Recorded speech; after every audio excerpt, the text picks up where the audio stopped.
तो दोस्तों one piece का लेटेस्ट चैप्टर 1189 आ चुका है और भाई यहाँ पे ईमू जो है वो सच में लूफी को यहीं पे खत्म करना चाहता है, क्योंकि भाई ये बंदा एक शॉट पे नहीं रुकता। जैसा कि हमने लास्ट चैप्टर में देखा था, ये भाई यहाँ पे दूसरी शॉट भी लूफी के आर पार कर देता है। तो ठीक है भाई, अभी अपना चैप्टर शुरू करते हैं। तो भाई चैप्टर के कवर पैनल पे हम देखते हैं नामी और अपने लूफी, सांजी और सोरो को, जो की मंकी फॉर्म में है। लेकिन यहाँ पे चैप्टर का नाम होने वाला है किंग ऑफ द वर्ल्ड। तो भाई उसके बाद चैप्टर की शुरुआत होती है अपने लूफी से, जो कि बहुत ही ज्यादा इंजर्ड हो चुका है और हम देख भी सकते हैं। लेकिन उसके बाद भाई यहाँ पे ईमू जो है वो वहीं पे नहीं रुकता, बल्कि जैसे कि हमने लास्ट चैप्टर में देखा था, वो भाई लूफी के आर पार तो उसकी शॉट कर ही देता है, लेकिन उसके पीछे जो पेड़ है उसके भी आर पार जा चुके हैं। मतलब भाई ईमू यहाँ पे ऐसा कर रहा है लूफी के साथ कि वो यहाँ पे पेड़ पे या किसी दीवार पे कील ठोक रहा हो। लेकिन भाई तभी उसके बाद इस चीज को सेंस करता है अपना उसॉप। उस वजह से भाई उसको थोड़ा सेंस होता है कि भाई क्या सच में लूफी ठीक है। तो भाई यहाँ पे थोड़ा हिंट मिल चुका है अपने को कि शायद आगे भाई कुछ तो हो उसॉप का, कुछ तो होना चाहिए इस बंदे का। लेकिन यहाँ पे इसी चीज के वजह से नामी क्वेश्चन पूछती है उसॉप से कि भाई आखिर हुआ क्या। तो भाई यहाँ पे उसॉप कहता है कि क्या सच में लूफी ठीक है या नहीं। तो भाई इस चीज को सुन के यहाँ पे नामी डर जाती है। लेकिन उसके बाद नामी कहती है कि वो ठीक ही होगा। लेकिन उसके बाद भाई अपना जिन्बे वहां पे होता है और वो कहता है कि देखो उसका जो एनिमी है वो बंदा है जिसने इस जायंट को भी यहाँ पे हरा के रखा है, मतलब लोकी को अपने। तो भाई ये सुनता है यहाँ पे लोकी और वो कहता है कि मरमैन आखिर तू ये किसको कह रहा है कि मैं हार चुका हूँ। मतलब भाई ये बंदा इतना इंजर्ड होने के बाद भी ये सुनने को तैयार नहीं कि ये सच में यहाँ पे हार चुका है। लेकिन उसके बाद भाई जिम्बे बहुत ही इंपॉर्टेंट चीज कहता है और वो एक्सप्लेन करता है कि ये सारी चीजों को छोड़ दिया जाए तो भाई यहाँ पे एक चीज कंफर्म हो चुकी है कि लूफी को जो हाकी है वो बहुत ही ड्रास्टिकली कम हो चुकी है। मतलब उसके अटैक की वजह से लूफी की हाकी कमजोर हो चुकी है और इसका कहना बिल्कुल सही है यहाँ पे, क्योंकि भाई जिस तरीके का अटैक यहाँ पे ईमू ने किया है वो तो होना ही था। क्योंकि भाई लूफी का भी जो वीकनेस पॉइंट है वो स्लैश अटैक है, जो कि शॉर्ट से क्रिएट होते हैं। लेकिन तभी उसके बाद हम देखते हैं भाई यहाँ पे फ्रांकी, ब्रुक और प्रिंसेस शूरी को, जो कि अभी उस आइस से बाहर आ चुकी है। लेकिन तभी उसके बाद यहाँ पे फ्रांकी उससे कहता है कि भाई उतना उसको हीट मत कर, क्योंकि अगर इतने जल्दी उसके बॉडी का टेम्परेचर बढ़ाएगा तो शायद दिक्कत हो सकती है। तो यहाँ पे ब्रुक इस टाइम में भी ये कहता है कि टेंशन मतलब मेरी बॉडी का कोई टेम्परेचर ही नहीं है। मतलब क्या ही कहने इस बंदे के। लेकिन उसके बाद भाई यहाँ पे ब्रुक बहुत ही सीरियस क्वेश्चन पूछता है प्रिंसेस शूरी से कि भाई आखिर तुम्हें हुआ क्या था। मतलब यहाँ पे भी और इसके पास में जो हमने स्टोरी देखी थी वहां पे भी।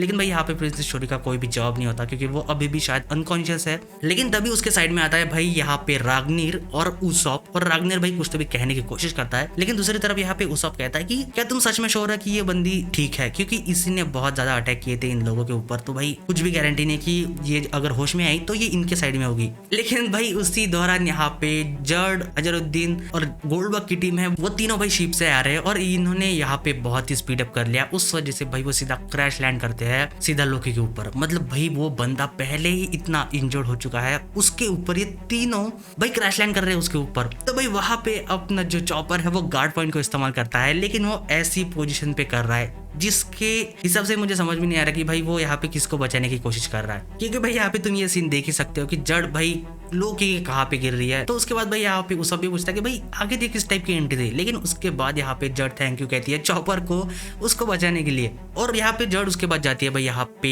लोकी के पास उसकी ट्रीटमेंट करने के लिए। और वो यहाँ पे लोकी से कहती है कि तुम बहुत ही क्रिटिकल कंडीशन में हो, क्योंकि भाई इसका जो ब्लड है वो बहुत बहते जा रहा है। लेकिन यहाँ पे लोकी चिढ़ के कहता है कि भाई ये आखिर मेरी कंडीशन किसकी वजह से, क्योंकि तुम ही लोग मेरे ऊपर गिरे तो उसी की वजह से इतनी मेरी क्रिटिकल कंडीशन हो चुकी है। लेकिन उसके बाद भाई हम देखते हैं हाजिरुद्दीन को, जो कि होश में नहीं, मतलब अभी खड़ा हो चुका है। और वो तब भी थोड़ी पिछली बातें याद करता है जो कि उसे एल्डर जारुल ने कही थी। और वो बातें होती कि भाई तुम यहाँ पे मत रुको, बल्कि तुम जाओ यहाँ पे लोकी के पास फाइट करने के लिए। तो भाई यहाँ पे हाजिरुद्दीन का ये क्वेश्चन आता है कि भाई आखिर इन बच्चों का क्या होगा। लेकिन यहाँ पे एल्डर जारुल बहुत ही पॉइंट वाली बात कहता है, क्योंकि तुम्हें क्या लगता है कि यहाँ पे जो बच्चों को बचाने वाली चीज है, क्या ये फाइनल सोल्यूशन है हमारा? बिल्कुल भी नहीं, ये एक टेम्पररी सोल्यूशन है। क्योंकि वो एक बहुत ही बढ़िया क्वेश्चन करता है हाजिरुद्दीन से कि तुम्हें क्या लगता है कि ये जो रेवरी के अंदर सारे किंग बैठे हैं, इन्होंने ये डिसीजन लिया कि उनको कंट्रोल करना है एल्बाफ को? बिल्कुल भी नहीं, क्योंकि भाई यहाँ पे जारुल को भी थोड़ी बहुत बातें पता है, जो कि भाई शायद ने उसे बताई थी कि भाई इन सारे सिनेरियो के पीछे कौन है। मतलब यहाँ पे वर्ल्ड गवर्नमेंट बैठ के और सारे किंग बैठ के रेवरी के अंदर ये डिसीजन नहीं ले रहे। तो उसी की वजह से भाई यहाँ पे जो हाजिरुद्दीन है वो लोकी से क्वेश्चन करता है कि क्या तुम्हें पता है कि इन सारी चीजों के पीछे आखिर कौन है? तो भाई यहाँ पे लोकी एक्सप्लेन करता है कि मुझे थोड़ा आइडिया है इसके बारे में, क्योंकि भाई यहाँ पे हम देखते हैं एक फ्लैशबैक, और ये स्पेसिफिक टाइम वहां पे है जहाँ पे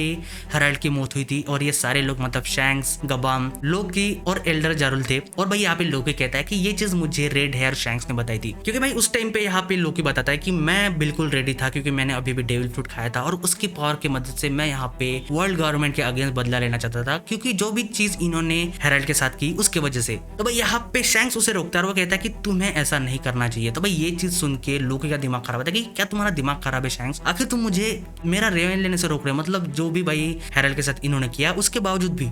तो भाई यहाँ पे शैंक्स कहता है कि देख भाई मुझे पता है तुम क्या कहने की कोशिश कर रहे हो, लेकिन यहाँ पे हेराल्ड भी मेरा बहुत ही बढ़िया बहुत ही अच्छा दोस्त था, तो मैं भी बदला लेना चाहता हूँ, लेकिन ये समय ठीक नहीं है, क्योंकि यहाँ पे जो वर्ल्ड गवर्नमेंट का गोल है वो भाई एल्बफ को कंट्रोल करना नहीं है। मतलब यहाँ पे वो बस स्टार्टिंग पॉइंट है, वो उनका फाइनल गोल नहीं है। उनका फाइनल गोल ये है कि बस वो उनके वॉर के लिए एल्बफ को उनके कंट्रोल में चाहते हैं, मतलब एक साइड क्वेस्ट के जैसे। तो भाई यहाँ पे ये चीज सुन के लोकी थोड़ा सरप्राइज भी होता है, लेकिन उसके बाद वो कहता है कि भाई उसे घंटा फर्क नहीं पड़ता कि वर्ल्ड गवर्नमेंट क्या करती है, क्योंकि यहाँ पे वो बस ये चाहता है कि वो उन सारे बंदों को खत्म करेगा, क्योंकि उसके वजह से बहुत सारे उसके जो सोल्जर है वो भी मारे गए और भाई हेराल्ड के साथ भी भाई ये चीज हो चुकी है। लेकिन जब भी ये बातें सुन के शैंक्स उससे क्वेश्चन करता है कि भाई आखिर तुम्हारा अपोनेंट है कौन, मतलब आखिर तुम बदला किससे लेना चाहते हो। तो भाई यहाँ पे चिल्ला के लोग कहता है कि वर्ल्ड गवर्नमेंट। लेकिन भाई यहाँ पे शैंक्स उसे एक्सप्लेन करता है कि देखो वर्ल्ड गवर्नमेंट तो बस एक पोस्टर है आगे का जो कि भाई सब लोगों को दिखता है, लेकिन यहाँ पे एक्चुअल एनिमी है जो कि भाई यहाँ पे हेराल्ड को भी कंट्रोल कर रहा था और उसे मैनिपुलेट कर रहा था, और वो है किंग ऑफ द वर्ल्ड। तो भाई ये चीज सुन के तो पहले एल्डर जारुल पागल होता है और वो कहता है कि ये चीज हो ही नहीं सकती, क्योंकि वर्ल्ड गवर्नमेंट की जैसी पॉलिसीज है उसके हिसाब से भाई कोई भी वर्ल्ड का किंग नहीं बन सकता। तो भाई यहाँ पे गबन भी उसे रोकने की कोशिश करता है शैंक्स को कि भाई इनको ये बातें अभी मत बता, लेकिन यहाँ पे शैंक्स कहता है कि अगर मैं इनको बता भी दूंगा तब भी ये लोग भरोसा नहीं करते, क्योंकि ये बात ही इतनी आड़ी टेढ़ी है कि भाई कोई भी इस पे इतने आसानी से भरोसा नहीं करेगा। लेकिन यहाँ पे लोकी दूसरी तरफ भाई ये सुन के खुश होता है कि उसका भी जो एनिमी है वो भी भाई एक किंग है, और वो कहता है कि तो मैं उसे सिंपली खत्म ही कर दूंगा। लेकिन उसके बाद भाई शैंक्स बहुत ही इंपॉर्टेंट चीज कहता है और वो कहता है कि देखो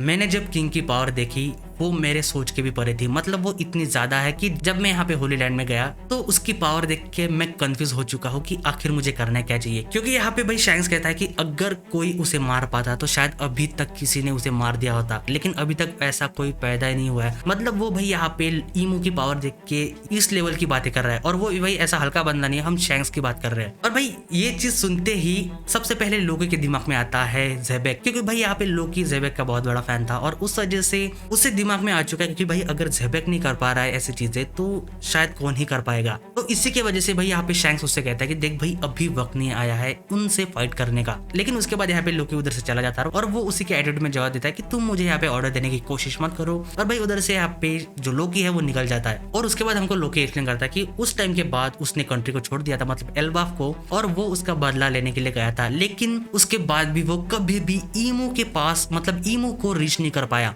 और उसके बाद यहाँ पे लोकी ये कहता है कि अगर वो सच में किंग ऑफ द वर्ल्ड है, मतलब यहाँ पे जो बंदा आया है वो, तो हमें यहाँ पे उसे खत्म कर देना चाहिए। तो तभी यहाँ पे ये बातें सुन के हजरुद्दीन कहते हैं कि तुम कितनी बकवास बातें कर रहे हो। मतलब वो उसे गलत नहीं कहता, लेकिन वो उसकी मदद करना चाहता है। मतलब यहाँ पे भाई ये जो उनका बदला है जो कि लोकी लेना चाहता है उसमें भाई अभी हजरुद्दीन भी आ चुका है। लेकिन उसके बाद हम यहाँ पे जिम्बे और नामी को भी देखते हैं, और भाई यहाँ पे नामी का भी यही क्वेश्चन होता है कि अगर ये बंदा किंग ऑफ द वर्ल्ड है तो भाई यहाँ पे जो 5 एल्डर्स है उनका क्या काम है। लेकिन दूसरी तरफ हम यहाँ पे राग्नीर, ब्रूक और भाई चॉपर को देखते हैं, जहाँ पे जो राग्नीर है वो अभी भी बीच में आ रहा है और डिस्टर्ब कर रहा है ब्रूक को। और यहाँ पे ब्रूक उससे कहते हैं कि भाई मुझे डिस्टर्ब मत कर, क्योंकि वो पहले ही बिजी है प्रिंसेस शूरी को लेके। लेकिन यहाँ पे चॉपर उसे एक्सप्लेन करता है कि ये बंदा ये कह रहा है कि ये लड़की बहुत ही डेंजरस है और इसी ने उसे फ्रीज करके रखा था। लेकिन यहाँ पे ब्रूक चिल्ला के कहता है कि देखो मुझे पता है वो डेंजरस है, लेकिन उसे कोई तो भी मैनिपुलेट कर रहा था, इस वजह से वो सारी ऐसी चीजें कर रही थी क्योंकि ये लड़की मेरी बेटी जैसी है। तो भाई यहाँ पे राग्नीर सोच में पड़ जाता है कि ये बंदा पूरा कंकाल है, पूरी हड्डी बना हुआ है, इसकी बेटी ये कैसे हो सकती है। और उसके बाद भाई वहां पे आती है रॉबिन, और यहाँ पे वो चॉपर को बुलाने के लिए आई क्योंकि उनको चॉपर की जरूरत है लाइब्रेरी के अंदर। लेकिन उसके बाद भाई अपना सीन शिफ्ट होता है ईमू वर्सेस लूफी के ऊपर, जहाँ पे भाई लूफी तो पूरा चिपक चुका है उस पेड़ को, और भाई यहाँ पे ईमू एक और शॉट को मैनिफेस्ट करता है, मतलब वो एक और शॉट को निकालता है। लेकिन यहाँ पे जो पहली शॉट थी जो कि भाई उसने लूफी के आर पार कर दी है, और उस वजह से यहाँ पे लूफी उस पेड़ पे चिपक चुका है। तो भाई वो शॉट कोई नॉर्मल शॉट नहीं होती, क्योंकि भाई ईमू एक्सप्लेन करता है कि ये शॉट तुम्हारे एनर्जी को एब्जॉर्ब कर रही है। उस वजह से यहाँ पे भाई लूफी हिल भी नहीं पा रहा है। मतलब ये कोई नॉर्मल अटैक नहीं है कि भाई यहाँ पे ऐसी एक नॉर्मल शॉट लूफी के आर पार हो चुकी है, बिल्कुल भी नहीं। लेकिन उसके बाद भाई यहाँ पे ईमो ने एक और नई शॉट निकाल ली और वो कहता है कि मैं यहाँ पे सोच रहा हूँ कि तुम कितने ऐसे स्टैब ले पाओगे। मतलब भाई ये बंदा इस मोमेंट पे भी लूफी को चेक कर रहा है कि आखिर इसकी लिमिट क्या है। क्योंकि उसके बाद वो यहाँ पे लूफी से कहता है कि तुम्हारा ये जो नाम है मंकी डी लूफी, ये बहुत ही नफरत करने वाला है। मतलब ये बहुत ही हेटफुल नाम है, क्योंकि भाई इसकी हिस्ट्री जो है वो ईमो को पता है, इसने कितने पापड़ बेले हैं यहाँ तक आने के लिए। इस वजह से शायद वो ऐसी चीजें कर रहा है, क्योंकि जो डी की विल है इसी की वजह से भाई इसके इतने लगे पड़े हैं। लेकिन उसके बाद भाई ईमो कहता है कि तुम्हारे तो भाई भी थे, लेकिन उनका जो फैमिली नेम था वो डिफरेंट था।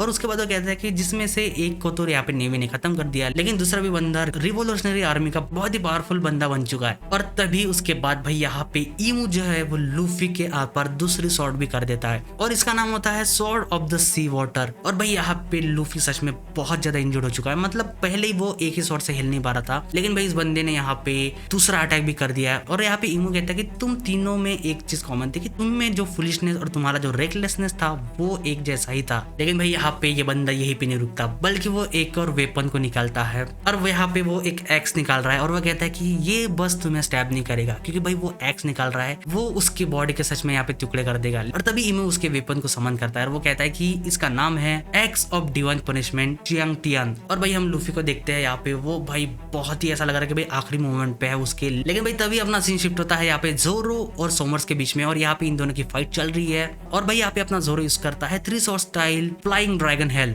और भाई यहाँ पे सोमर भी उससे ब्लॉक करता है। लेकिन उसके बाद सोमर एक्सप्लेन करता है कि 800 साल पहले जहाँ पे जो 19 किंग्स थे उनके वेपन्स ये लोग इस्तेमाल कर रहे हैं, क्योंकि भाई हम यहाँ पे थ्रोन के सामने जो स्वॉर्ड देखते हैं वो उन्हीं किंग्स की स्वॉर्ड है, जहाँ पे जब उन्होंने प्लेज ली थी तो भाई वो स्वॉर्ड्स वहीं पे गाड़ के रखे थे, वो सारे वेपन जो थे जो कि हमने पहले भी देख रखे हैं। और भाई यही वेपन्स ये लोग इस्तेमाल कर रहे हैं, क्योंकि यहाँ पे जो सोमर से वो एक्सप्लेन करता है कि यहाँ पे जो कियोस ब्लेड टोहो, वॉइड ब्लेड पोफो, और यहाँ पे जो सेलेस्टियल पनिशन ब्लेड नेमेसिस है, उसके बाद है lance of Longinus, demonic spied blade stigma, जिसको भाई यहाँ पे ईमो ने भी इस्तेमाल किया है, और आखिरी में है मुरामासा ब्लेड। तो भाई यहाँ पे ये जो सारे वेपन्स है, जैसे मैंने पहले भी कहा था कि भाई ये कोई खैरत में नहीं मिला यहाँ पे ईमो को, और भाई उसी की वजह से ईमो उन्हीं प्रीवियस किंग्स के वेपन इस्तेमाल कर रहा है। और भाई ऑफ कोर्स वो किंग्स के वेपन है, तो वो समझ लो उनकी क्वालिटी कितनी हायर होगी। और यहाँ पे सोमर एक्सप्लेन करता है कि भाई ईमो ने इनको ये वेपन दिए हैं उसके डेमोनिक ऑरा से रिवाइव करने के बाद। और उसके बाद भाई सोमर्स उसका जो वेपन है वो जोरो को शो करता है और बताता है कि ये वही वेपन है जिन्होंने भाई पूरी दुनिया को उनके घुटने पे ला दिया। और भाई उसके स्वॉर्ड का नाम होता है gram the sword of wrath. तो भाई यहाँ पे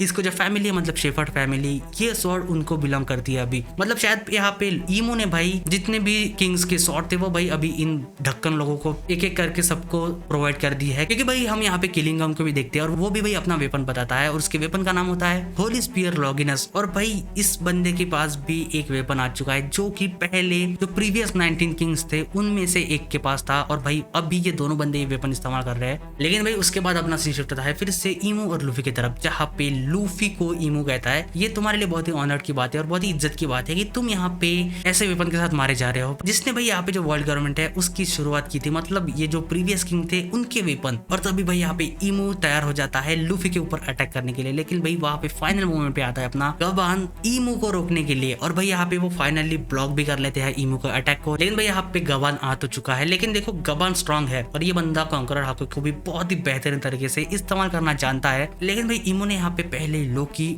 और लूफी जो भी गियर 5 में है उन दोनों को निपटा दिया है। तो हो सकता है कि भाई यहाँ पे गबान थोड़ी टक्कर दे भी, लेकिन भाई यहाँ पे गबान ईमो को बिल्कुल भी पीछे नहीं ढकेलने वाला। मतलब शायद लूफी को थोड़ा टाइम मिल जाएगा, लेकिन भाई इसमें बहुत ज्यादा चांसेस है कि गबान बहुत बुरी तरीके से इंजर्ड होने वाला है या फिर भाई इसका खेल खत्म भी हो सकता है। तो ठीक है दोस्तों, इसी के साथ ये चैप्टर खत्म होता है। और भाई तुम लोगों का क्या ओपिनियन है तुम नीचे कमेंट करके जरूर बताना, और अगर आपको ये वीडियो पसंद आए तो वीडियो को लाइक और चैनल को सब्सक्राइब जरूर करना। तो मिलते हैं दोस्तों अगले वीडियो में।